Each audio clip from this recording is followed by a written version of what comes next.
Hello, everybody, and welcome to the show. Today, I am joined by Jasmine Cudjoe, a Castleford Tigers player, and also the player that's recently been selected for the England performance squad. First of all, I'd like to say a massive thank you to all the sponsors, including all the shirt sponsors. We'll start with Hillside Childcare, GMB Union, Tracked Spider Solutions, Castle Commercial Cleaning Services. We'd like to say a massive thank you to Yorkshire Flight Simulator, Pizza Prima, D&M Family Butchers, Castleford Tigers Foundation, B&J Goldings, SB Paving, Mara Falcons, and also Anthony Higgins Transport. Also, a massive thank you to Jasmine's individual sponsors, David and Peter Walker. They've sponsored numerous of players throughout the existence of Castleford Tigers. One of the massive Cast Tigers fans as well. So thank you to them for that. Jasmine, welcome to the show. First of all, how are you? Hi, I'm good, thank you. We're heading towards lockdown now. I think there's only a week left. Are you looking forward to getting back in the gym now and start working ahead of the 2021 season? Yeah, honestly, I can't wait to get back in the gym. Yeah, I think we've been doing a lot of Zoom sessions, so that's been really good. A lot of running, but yeah, it's just going to be really good to get back in there. You're still obviously working. You've got to keep up with the training. Has it been a busy schedule for you these last few weeks? It has, but it's just the same as if the gyms were still open. You've just got to balance that with work and just keep going, basically. We've got a big season ahead next year, so you've just got to keep at it so we're ready for pre-season. There's been a massive aspect of training added now with nutrition with Castleford Tigers women. We've got Laura on board, who also works with the men's team on the nutrition. What do you think of her impact and the whole nutrition side to the game? Is this something completely new in women's rugby league, looking at the nutrition? It is, yeah, because I think we all have a basic understanding, you need to eat good, you need to make sure you're getting protein in, but with Laura on board, she's telling you exactly what you need. I'm using MyFitnessPal and I've never really used it before because I think I just thought, I'll prep my meals and I'll eat good, but I don't think I was prepping the right things. So nutrition is a big point of getting fit and everything. So I think Laura's really good for all of us. Have you noticed a big difference, for example, in your energy levels and things like that, now that you've had a chance to work with Lara a little bit? Yeah, definitely. And I feel good for it as well because you're getting good things in you. And I feel like you can see a difference in body shapes as well. So with our Zoom sessions and eating well, it's making a big difference and it's only been a few weeks. So I can't wait to see how much more difference it's going to make long term. I've got loads of questions for you about Castleford, about making the England squad. But first of all, a question that's been on my mind for ages: Are you related to Leroy Cudjoe by any chance? So that does come up a lot. Obviously, we've got the same last name from Huddersfield, and maybe somewhere down the line, I feel like we've had this conversation before. But I think the Cudjoe family is just a massive family, so we might be distant there. Who knows? And I just wanted to touch on your heritage a little bit and your family, because I think you're both from Grenada? Yeah, Grenada, yeah. Grenada, I always get that wrong. Yeah. Grenada, yeah. yeah. So it's where my granddad's from, so he lives over there. So yeah, we do go down and visit him sometimes. Yeah, it's very beautiful over there. I can imagine. I can imagine. Does he follow your rugby career at all online? On the internet? Well, he's not very big with technology, so we'll ring him and we'll update him and everything. But he absolutely loves it. So he's followed like Huddersfield Giants when they used to be Fartown back in the day. So he is a big rugby fan. So yeah, I update him on all my rugby and everything when we speak to him. That's brilliant. That's brilliant. Yeah. Jazz, I'd like to ask you about your rugby story. Tell us about where you started playing rugby, who inspired you to get involved in the sport, and who helped you along the way. So basically, how it started was me and my mum used to go watch the Giants play like when I was young, and I think I must have been about 10. And they were handing leaflets out, like people outside the stadium, inviting people to come try rugby sessions. And I think I joined Brighouse Rangers first, and then I moved to St Joe's in Huddersfield. And that's where Lucy Eastwood, who plays for Cass as well. So that's where we met. So I started there until I was about 16, and then that's when we both went to Cass together. When Cass originally started in 2016, was it? 2016, 2017, yeah. Yeah, I remember that. I think it was the 2016, as you say, 2016, 2017, something like that. You're one of the originals, weren't you? I am. I'm an OG. Yeah. I've been there from the beginning. Who was it that invited you down? Do you remember that first session? Where did you hear about it? I think Georgie Hetherington got in touch with Lucy because they used to play at Normanton together. And then Lucy messaged me like, oh, Cass is starting a team. Do you want to come with me? And I was like, yeah, of course I do. So I went down with Lucy, and then I haven't left since. Do you remember any special or specific memories from those first few weeks at Castleford? Because as I can imagine, very different that first few years to the last 2 years. Yeah, just remember it being very intense. There were a lot of fitness involved because going from it was a different level, and I feel like I've never trained that hard before, but I remember just really enjoying it and coming home from training with a massive smile on my face after every session. Yeah, it was good. And then obviously you went straight into the team, 2017. Were that first season with Castleford, was it hard because we were losing to the likes of Featherstone and Bradford by wide margins? I think people forget, people look at us now as a successful team, obviously big victories over many sides, but the beginnings were tough, weren't they? They were. I think we've got to remember we were a really young team as well.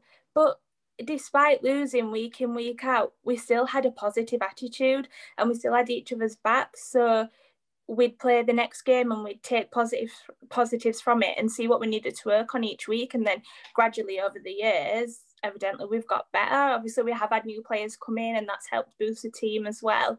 But yeah, it's just gradually, as teams do, they do get better over the years with experience and everything. And if I remember correctly, 2017 was the year we won our first trophy, which was the County Cup. Do you remember that against Alton? What a day. I remember. What do you remember from that game, and what was it like lifting a first honour with Cass? Did you think that was the start of something special? Yeah, I think we were all proud of each other. We finally got our first piece of silverware, and then I think we knew from then the more we move forward and we get better, hopefully there'll be more silverware to come in the future years. How would you compare that first year of 2017 to 2019? The amount of progress, I mean, it's been incredible, hasn't it? It has, yeah. So I think there's a lot more background staff involved with regards to physio, S&C. Obviously, we've got Laura, the nutritionist, on board now as well. And I think it's just got a lot more professional. So that means we are working a lot harder and putting 100% in each week. If I'm right in saying you're 21 years old at this moment, and I am, yeah. you've played in 3 major finals, 2 Challenge Cups and 1 Grand Final. At the age of 21, that's a big achievement, isn't it? Yeah. Being at Cas, I feel like it's pushed me a lot and I've got better as a player. So I feel very honoured to being able to play in them finals. And what do you make of the coverage that we had? If you remember the first season, there was very little women's rugby league coverage. And just 2 years later, we're on Sky Sports playing in a grand final. It's amazing. It just shows how much media attention women's rugby can get. And it kind of makes you hopeful of what more they can be in future years. So fingers crossed, obviously, we might be on like Sky Sports 1 in the next few years. Like a lot of our games could be on there. So I feel like it is going in the right direction. When you were playing on Sky Sports in that grand final, did you get any messages from people who maybe tuned in and saw you on TV, or maybe took any screenshots or something? Yeah, a lot of people. So after the game, do you know, when you look on your phone, they were like, "Oh, you so and so mentioned you in a comment, and it's someone that's taken a photo of you on the TV." And it's like, wow, it's just unbelievable. Yeah, it was amazing, to be honest. Would you say that's one of your favorite Castleford memories? I know we ended up losing that game, unfortunately, but in terms of your favorite memories, is that up there? Yeah, of course it is, to be able to play in a grand final, and then I don't know, just being on Sky Sports. Like, who can say they've been on Sky Sports? It's amazing. Yeah. And I think that 2019 year was a difficult one for you as well, because you weren't there at the start of the season, were you? No, I wasn't. So 2019, I was actually taking the season off because the year before I was in a car accident and I got quite badly injured from it. So I wasn't really playing that much and I'd lost quite a lot of fitness. So I decided what I was going to do in 2019 was take that time off, get fit and get motivated again so I could come back to play. But then I think it was when Cass was playing Bradford away, I went to watch the girls play, and I think it was just seeing everyone for the first time in months. I realised like how much I missed them, and watching them play, I realised how much I missed playing rugby. So I think after that game, I went straight back into training and carried on training, and then obviously was playing the rest of the season then. You know, I remember, funny enough, you mentioned that game against Bradford away. I remember seeing you on that game. And after the game, you had a big smile on your face. Did you think at that moment that, yes, this is what I want to do? I want to get back into training and get back on the field? I think, do you know what? Probably in the back of my head, that is exactly what I was thinking. I think I was just so overwhelmed by like everyone saying hi and stuff. So yeah, I think in my head, like, right, yeah, I'm definitely coming back next season. I'll just give Lindsay a quick message and sorry, coming back that season, give Lindsay a quick message, see if it's okay to come training. So yeah. And I just wanted to ask you about your relationship with Lindsay Anfield now. During your time in 2019, when you obviously couldn't be with the team, when you came back in, what was your relationship with Lindsay like? Obviously, it's very tough to get back in a team which was doing so well, winning week after week. You really had to earn your spot on that team.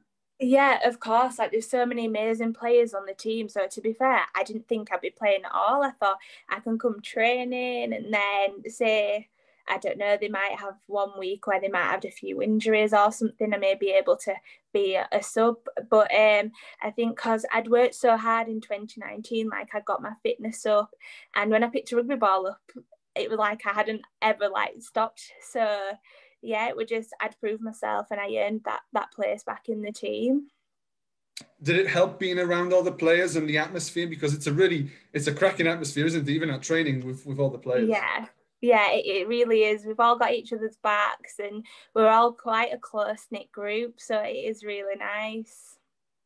After that, obviously, after the 2019 season, you had the chance to go to France and do what many players don't get a chance to do. It was yourself, Esme Reynolds, Holly Dodd, and Lucy Eastwood. Yeah. What was that experience like, going out to France and playing for the Desses Catalanes, the women's version of Catalan Dragons? Oh, it was amazing. So when we got there, everyone was so welcoming. We met all the girls, and they're just such a lovely bunch of people. The girls that play, all the staff and the coaches. Like, I don't think I wanted to leave when when it was time to go, but we trained with them and everything, and not all of them can speak English, so we were trying to pick up the French in training so we could try obviously communicate. And then I think one of my favourite memories there was playing wheelchair rugby.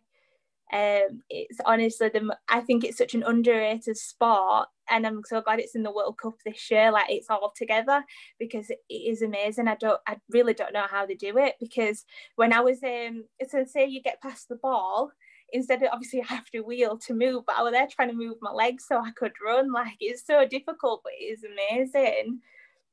And I think that was one of Um, my favourite memories. And I think apart from that, you also went into the community. You were doing like sessions with kids, if I remember from the photos that I saw. It's Yeah. you really got your hands stuck in there in Perpignan, didn't you?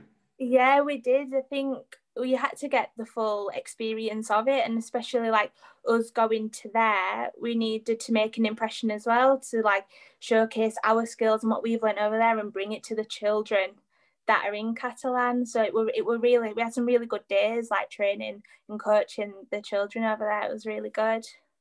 Any funny stories from camp? Um, there probably is a few, probably some we don't want to share. um, Not that any I can think of off the top of my head, but we did have quite a lot of laughs while we were there. It was really good. Yeah. I wanted to mention a little bit about, there's a bit of an international feel at Castleford. Obviously, we've got Kelsey, who's got, heritage in Jamaica. We've got Seth, who's obviously got heritage in Malta. We've got yourself from the heritage from the Caribbean. I think Leah Jones has joined us. I think she played football for Ireland, if I remember Oh, I correctly. didn't even know that myself. Yeah, I think she played Wow. in the Champions League, in the Women's Champions League for one of All the right. Irish teams. And obviously, we're building a relationship with France. It's all really international at Castleford at the moment, isn't it? Yeah, and I think it is really good. It's like making them contacts with other people, and I feel it's a good thing to do, especially all over the world. It shows that you're a friendly team, and it is good to make them contacts. And we're building a quite strong relationship now with Deses Catalanes, the Catalan Dragons women's side. What do you think of that relationship between the two teams? Do you think maybe that they could be invited to a Challenge Cup in the future, Women's Challenge Cup, or something like that, or vice versa? We could go and play in one of their cup competitions, or it could evolve Well, in that way. it could be possible. Like you don't know what's in store in the next few years for rugby, but if you look in the men's, the Catalan Dragons are in the Super League, so there's no reason why I guess it couldn't happen. It's just you've just got to see what happens over the years. And obviously, finances are going to be very hard now, especially with this situation. So I don't know whether there'll be games coming up between the two sides, but I think if we can get something organized, we're really building a nice rivalry with them, and they're Yeah. helping us, we're helping them a little bit. So it's a very good relationship. And I wanted to ask you about you're making the England performance squad. How proud were your family? How proud were you to see your name on that list? Oh, I was so happy. Like when I think it got announced, then we were scrolling through, see if my name was on there, and I wasn't expecting it whatsoever. Like knowing that I'd taken half of last year off, and to be in that squad, I was proud of myself, and my family's really proud of me as well. Like they've supported me since I've started playing, so to them, they were just so happy for me. And it must be good to know that there's a lot of Castleford players there as well. Oh. So you don't have to get adjust too much because you've got half the cast team around you already. Yeah, there are a lot of us, but it just goes to show that we all just work hard. So it is nice for us all to be there and like proving ourselves all together. Have you had much chance to work with England? Because obviously of the pandemic at the moment, I don't suppose there was many opportunities to train. No, I think there are. We have got a program as to when we are training and when we're allowed to train. Obviously, we locked down. The first lockdown, it couldn't happen. So, which is a bit of a shame, knowing obviously there's a World Cup next year and you want to try prove yourself. But I think there are things in place, so then we can train eventually and stuff. So it's just a matter of working hard in your own time, so then you're ready for when them training sessions can be on. Here's the $1 million question, Jasmine. Have you got your eye on a place in the World Cup squad? Well, I'm gonna work so hard and try give no like a reason for me not to not get a shirt. Like that is my aim is the 2021 World Cup. So I'm gonna work just work really, really hard for the next 12 months. That's brilliant. Before we get into the questions from supporters, I just had one more question about wanted to ask you, and that is, Paul McShane was voted the Man of Steel. We're recording this on the Wednesday, so a couple of days ago, voted as the Man of Steel, fifth Man of Steel in Castleford since 1999. We've obviously had Georgia Roach as the Woman of Steel. This is a great news for Castleford, isn't it? Yeah, it just shows that both men and women's teams are just doing really well, and there are them individual athletes within each team that are proving themselves. Like Paul McShane's proved himself week in, week out, and I think he's barely missed a game this season. I don't think so. It's well deserved. So well done. And I think there could be more cast players in the future that can get that Man of Steel or Woman of Steel award. You know, the men took the shield in 2017. The women took the shield in 2019. Let's hope both teams had their hands on the big trophies in 2021. Fingers crossed. Yeah.